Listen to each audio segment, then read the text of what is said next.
Trabalhar no domingo de graça não era um pedido. Era quase um teste para ver se eu ia aceitar calada. Derek estava na cabeceira da mesa, batucando levemente os dedos e sorrindo como se aquilo fosse completamente normal. É só um domingo, disse ele. Entre e faça o pessoal trabalhar. Não tem segredo. Nada de hora extra, nada de burocracia. Só vem e resolve. As pessoas ao redor da sala evitavam olhar nos olhos. Eu não. Não tem nenhuma cobertura de segurança para domingo, respondi. Calma. Sem seguro ativo, sem supervisão autorizada. Se alguma coisa acontecer, a responsabilidade cai toda em mim. O sorriso dele não mudou. O clima pesou. Então não deixe nada acontecer, ele disse. Quero resultado, não desculpas.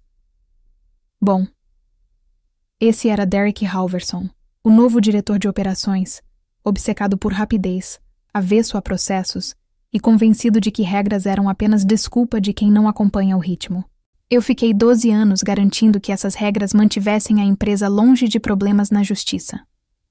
Não vou abrir o prédio sem que tudo esteja dentro das regras, eu disse. E eu não vou trabalhar de graça para fingir que o problema não existe. Algumas cabeças se levantaram, não em apoio, mas por curiosidade. As pessoas sempre prestam atenção quando alguém diz não. Derek soltou uma risada curta e se inclinou para a frente. Você não é indispensável. Entregue seu crachá. Sem aviso, sem conversa depois. Eu fiz isso ali mesmo, na frente de todo mundo. Coloquei o crachá sobre a mesa. Firme, precisa, sem discutir, sem hesitar. O que ele não entendeu, o que nem parou para perguntar, é que eu não era apenas da área operacional. Eu era a responsável por garantir que tudo funcionasse dentro das regras. A única pessoa autorizada a abrir o prédio fora do horário comercial, aquela cujo nome estava em todos os registros de segurança contra incêndio, seguro e responsabilidade legal. E no momento em que ele me demitiu, essa responsabilidade não foi passada para ninguém. Ficou sem responsável formal. Na segunda de manhã, Derek aprenderia algo simples. Antes de continuar, reserva um segundo para se inscrever, mas só se você acredita em se manter firme, em reconhecer o próprio valor, e me diz de onde você está ouvindo e como está o clima aí. Sempre acho reconfortante saber quem está do outro lado dessa história. Essa é uma história fictícia, com alguns detalhes ajustados por inteligência artificial para deixá-la mais vívida.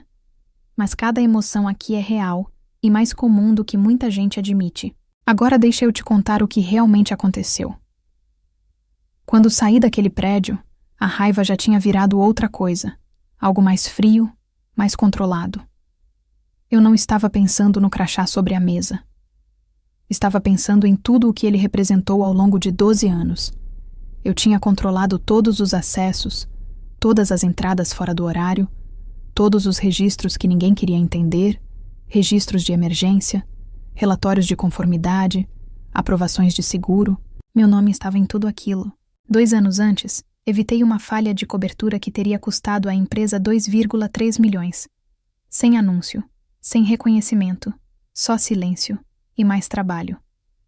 Derek chamou isso de custo administrativo. Ele ignorou 3 alertas diferentes no primeiro mês. Eu registrei todos. Ele leu por cima, ignorou e seguiu em frente. Esse era o jeito dele de liderar. Então, quando o e-mail interno chegou naquele sábado à noite, com a ordem de abrir o escritório no domingo de forma informal, eu li 2 vezes. Não porque não entendi, mas porque queria deixar tudo claro. Sem cadastro, sem seguro ativo, sem responsável designado, não tinha nem discussão, era uma violação. E foi aí que enviei a única resposta que importava. Eu não discuti. Não expliquei. Registrei. A partir da minha demissão, deixei de ser a responsável. Depois fechei o notebook, sabendo exatamente o que aquilo significava quando alguém tentasse usar uma chave que já não existia legalmente. Porque, sem aquele nome registrado, todas as portas ficariam fechadas e qualquer decisão tomada por Derek ia desmoronar diante de todo mundo. O domingo chegou exatamente como eu imaginei, silencioso, controlado e já começando a dar errado sem que eu estivesse lá para segurar tudo. Dessa vez, eu não estava dentro do prédio. Estava do outro lado da rua, observando de longe. Um pequeno grupo se formava na entrada. Equipe de operações, 2 terceirizados, até um gerente júnior olhando o celular como se a porta fosse abrir sozinha se ele esperasse mais um pouco. Ninguém se movia. Ninguém sabia o que fazer, porque ninguém conseguia entrar. O sistema de acesso não respondia. Sem crachá funcionando, sem autorização remota, nada. Só um prédio fechado e a sensação crescente de que tinha algo errado. Então Derek chegou. Mesmo de longe dava para ver a irritação no jeito dele. Falava rápido, gesticulando para a porta como se ela fosse o problema, e não a decisão que levou até ali. É só uma porta, disse. Arromba se precisar. Houve hesitação. Claro que houve. O segurança se mexeu, claramente desconfortável. Os procedimentos existiam por um motivo. Derek não ligava. Faz isso, disse de novo, mais alto. E foi ali que ele passou do limite. O segurança forçou a abertura manual. Aquilo estava totalmente fora do protocolo. A porta abriu. E por um instante, Derek pareceu satisfeito, como se tivesse provado alguma coisa. Mas não provou nada, porque o sistema não servia só para controlar acesso. O sistema registrava tudo.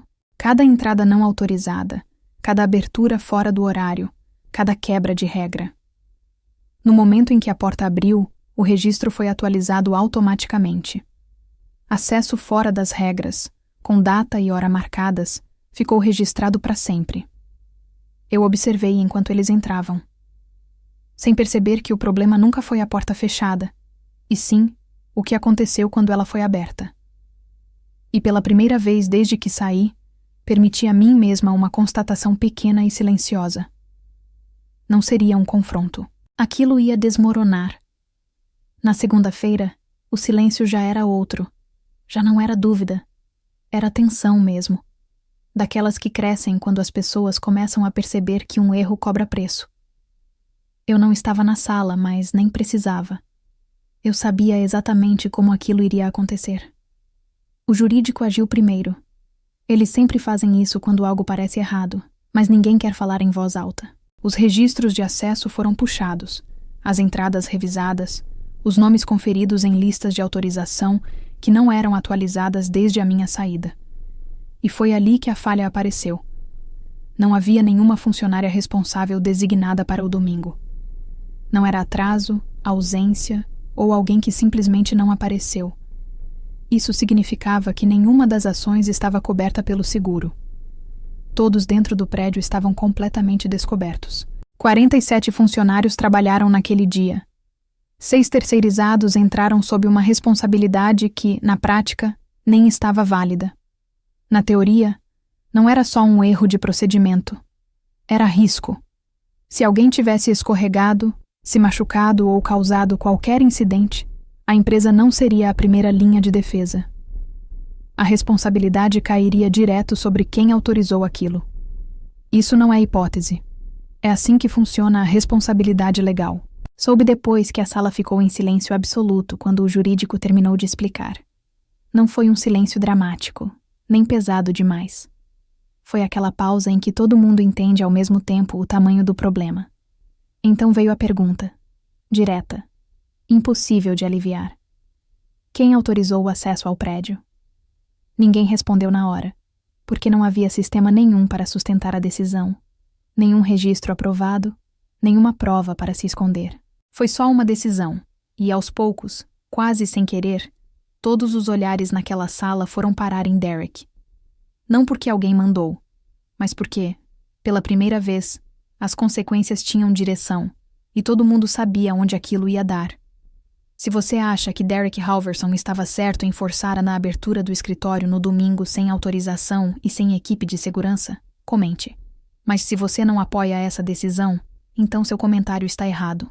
Sua opinião importa mais do que você imagina. A ligação chegou mais cedo do que eu esperava, mas não antes da pressão se tornar impossível de ignorar. A essa altura, o problema não era só um sistema travado ou um alerta isolado.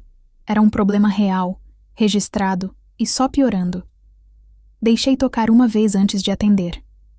Saraya, disse o diretor financeiro, direto ao ponto. Precisamos que você reabra o prédio do jeito certo.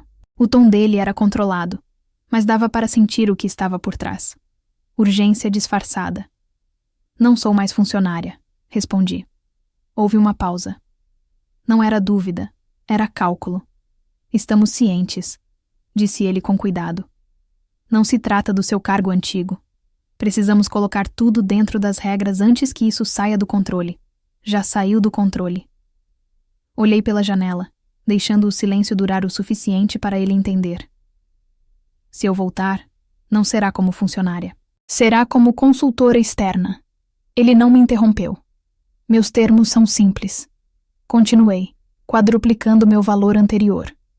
Autoridade total sobre decisões ligadas às regras, sem exceções. Outra pausa, mais curta. Isso é um aumento grande, disse ele. Assim como o risco que você está correndo agora, respondi. Ele respirou fundo. Quase consegui imaginar a sala do jurídico ali perto. Os cálculos já estavam acontecendo. As consequências já estavam claras. Enviem os termos, disse ele. E de repente, a conversa mudou. Porque nunca foi sobre abrir uma porta. Era sobre recuperar o controle que eles já tinham perdido. Mas nem todo mundo via assim. Ouvi a voz de Derek antes mesmo da ligação terminar, cortando o ambiente onde ele estava. A gente não negocia com ex-funcionários. Lá estava ele, previsível, alto, categórico. Não respondi. Nem precisava, porque aquela decisão já não era mais dele. Pela primeira vez desde domingo. O sistema simplesmente ignorava o Derek. Estava funcionando ao redor dele. E gostando ou não, a realidade continuava a mesma. Só existia uma forma de consertar o que ele tinha quebrado. E não incluía fingir que eu era substituível. Enquanto meus termos passavam pelo jurídico, os sistemas começaram a fazer aquilo para o que foram criados. Evitar problemas, travando o que não seguia as regras. E sem mim para aprovar nada, nada avançava. O controle de acesso mudou primeiro, não de uma vez, nem de forma brusca, mas com restrições que foram surgindo aos poucos. Primeiro bloqueando acessos fora do horário, depois sinalizando crachás que não batiam com a autorização registrada. Ao meio-dia, o prédio já não estava só com acesso limitado. Estava praticamente parado, sob análise. Eu não causei isso. Nem precisei. O sistema de verificação era automático. Ele comparava o que foi feito com quem tinha autorização para fazer. E como não havia ninguém responsável, tudo o que aconteceu no domingo ficou isolado, sem comprovação, sem validação e expostas. Foi aí que os alertas aumentaram. Todos os setores ligados àquilo entraram em investigação. 3 projetos em andamento, urgentes e de alto valor, foram suspensos imediatamente. Não cancelados, apenas pausados naquele procedimento cuidadoso que já indica que algo está muito errado. Os números começaram a aparecer rápido depois disso. Os atrasos chegaram a 8 milhões e 700 mil dólares antes do fim do dia. Não eram perdas teóricas. Eram contratos reais esperando a aprovação que ninguém conseguia dar. A tensão dentro da empresa mudou de novo. Já não era uma divergência. Não era mais sobre uma funcionária demitida ou uma política rígida. Era um sistema que se recusava a avançar sem alguém assumindo a responsabilidade. E então, veio a confirmação que tornou tudo irreversível. A seguradora analisou a situação, não internamente, nem de forma discreta, mas de maneira formal. A resposta foi curta, direta e impossível de distorcer. Operações fora das regras. Era isso. Sem cobertura, sem proteção, sem saída. Isso significava que cada decisão tomada naquele domingo, cada hora trabalhada, estava em risco. Cada pessoa dentro daquele prédio estava completamente fora da proteção da qual a empresa dependia. Li a declaração uma vez e a deixei de lado, porque naquele ponto o resultado já não era dúvida. O sistema não estava com problema. Ele estava fazendo exatamente o que foi feito para fazer. E sem mim para reorganizar tudo, aquele travamento não iria desaparecer tão cedo. No dia seguinte, A pressão deixou de crescer em silêncio e começou a aparecer de forma visível, em áreas que Derek já não conseguia controlar. O que começou como uma decisão isolada, agora se espalhava pela empresa de formas que não podiam mais ser contidas só com discurso ou confiança. Os clientes perceberam. Os primeiros pedidos começaram a chegar, um atrás do outro, todos com o mesmo tom profissional, mas cada vez mais diretos.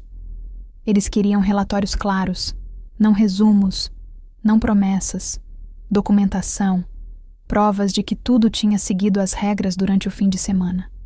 Não havia resposta pronta.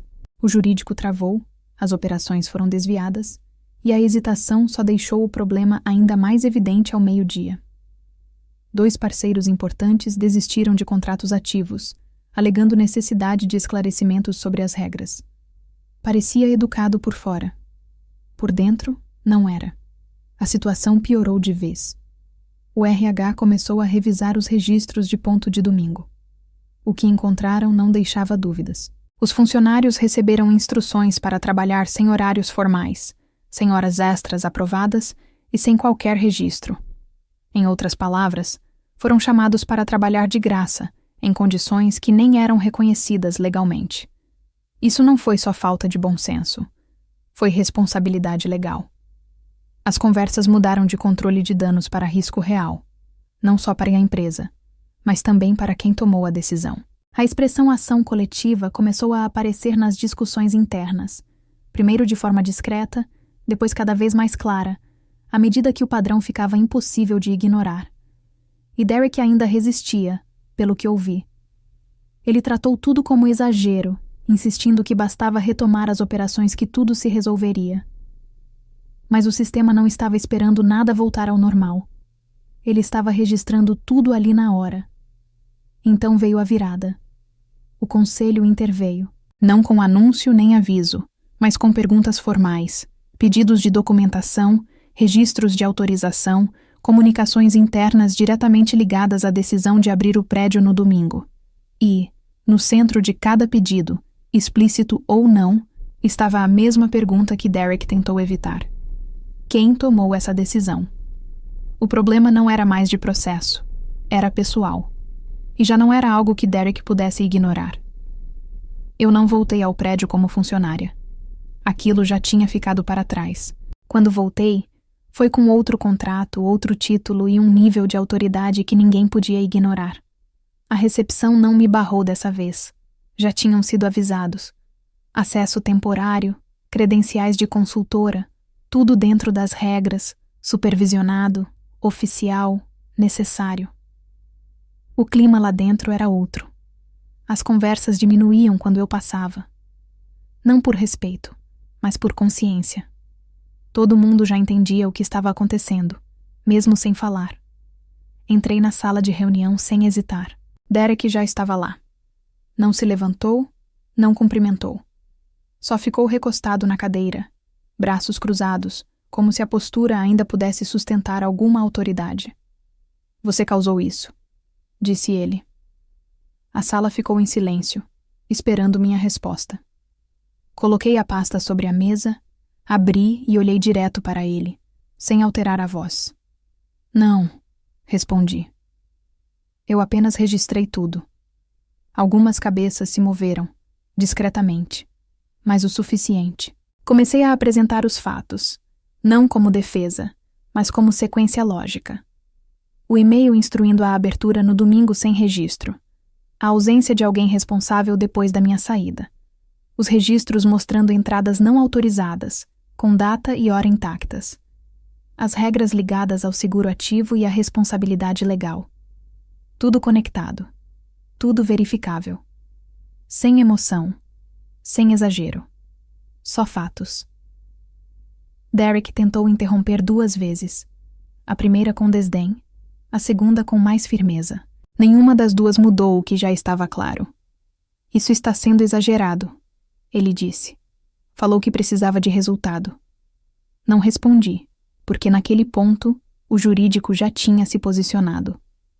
A conselheira principal falou logo depois, com voz calma e precisa. Analisamos a documentação, disse ela. afirmando que a decisão de liberar o acesso ao prédio sem seguro ativo representava uma violação direta das políticas internas e das normas externas de responsabilidade legal. Ninguém se moveu. Ela não elevou o tom. Não havia necessidade. Essa responsabilidade não recai sobre a senhorita Blake, continuou. Recai sobre quem deu a ordem. E assim, de repente, a dúvida que estava no ar havia dias finalmente se resolveu. Não no sistema, nem no processo. Em Derek. A mudança de confronto para a consequência aconteceu mais rápido do que qualquer um esperava.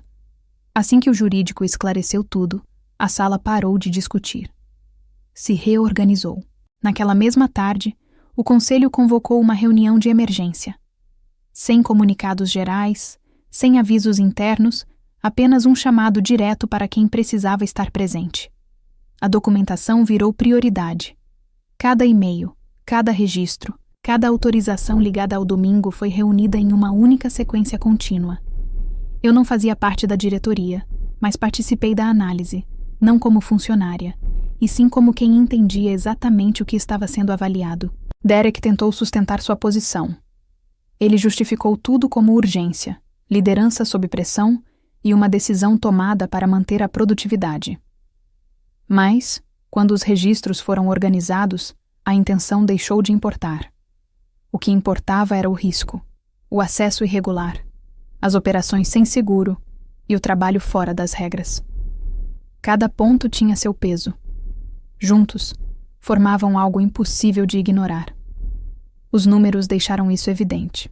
O impacto total chegou a 18 milhões, considerando contratos atrasados, operações interrompidas e desistências de parceiros, não projeções, não estimativas, perdas reais, diretamente ligadas a uma única sequência de decisões.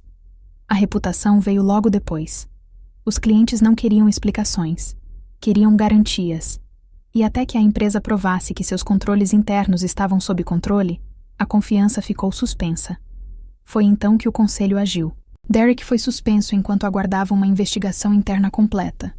Não foi realocado, nem afastado de forma discreta, nem mantido em função. Não havia mais argumento possível, nenhuma versão que mudasse o que já estava registrado. Por um momento, a sala entrou em um silêncio contido. Não era alívio, nem satisfação.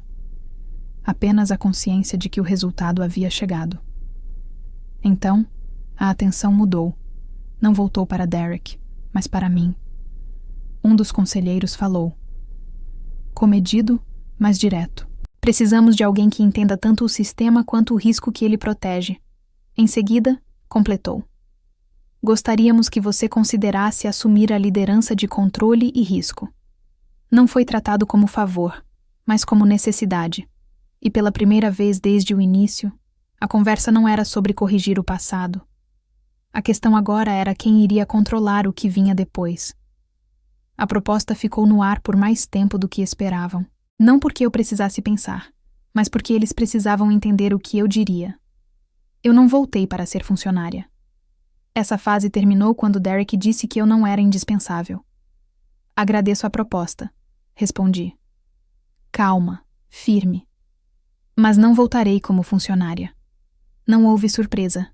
Apenas uma leve mudança na postura da sala, daquele tipo que acontece quando percebem que o controle não está onde imaginavam. Continuarei como consultora independente, acrescentei, com uma condição: autoridade total sobre os sistemas de regras, sem exceção e sem decisões informais. Dessa vez, ninguém questionou. Eles já tinham visto o que acontece sem controle. Então, reconstruí o sistema de outra forma.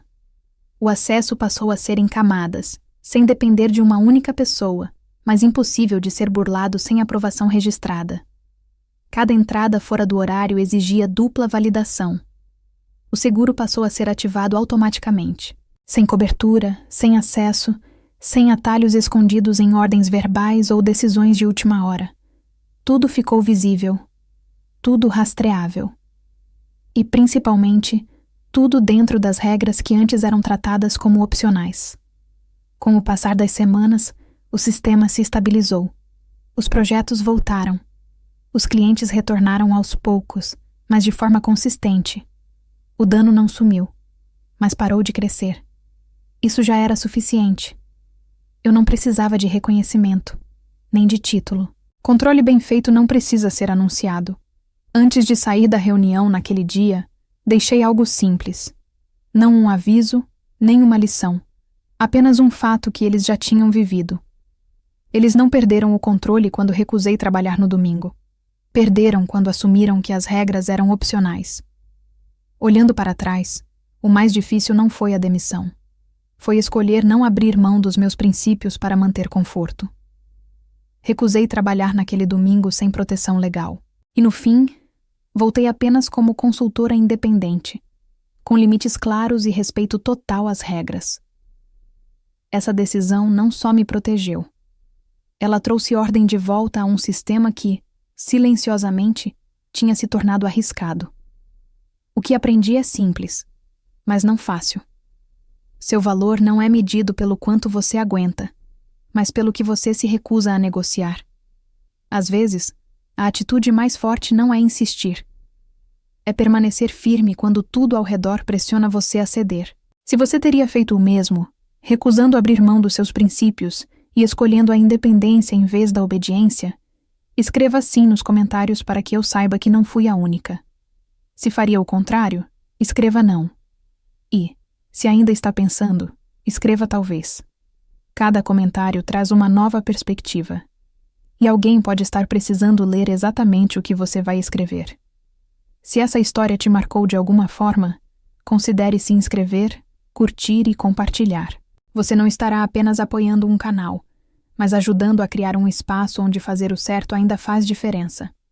E agora, vamos deixar para a lição desta história. Bom, a maior lição aqui não é sobre vingança, mas sobre posicionamento. Muitas pessoas confundem lealdade com submissão e esforço com valor. Mas o sistema só respeita quem estabelece limites claros. Saraya não perdeu o emprego. Ela recusou um papel que a colocava em risco sem retorno. Ao sair, expôs uma estrutura que dependia dela muito mais do que admitia. E quando o caos veio, não foi ela quem voltou implorando por espaço. Foi a empresa que precisou reconhecer o erro. Valor não é o que você entrega, é o que você protege. Seu valor não é definido pelo quanto você aguenta calado, mas pelo limite que você estabelece quando tudo tenta te dobrar. Em ambientes onde regras são tratadas como obstáculos, quem entende o sistema vira ameaça, porque enxerga o que outros ignoram. Saraya não venceu gritando nem confrontando diretamente.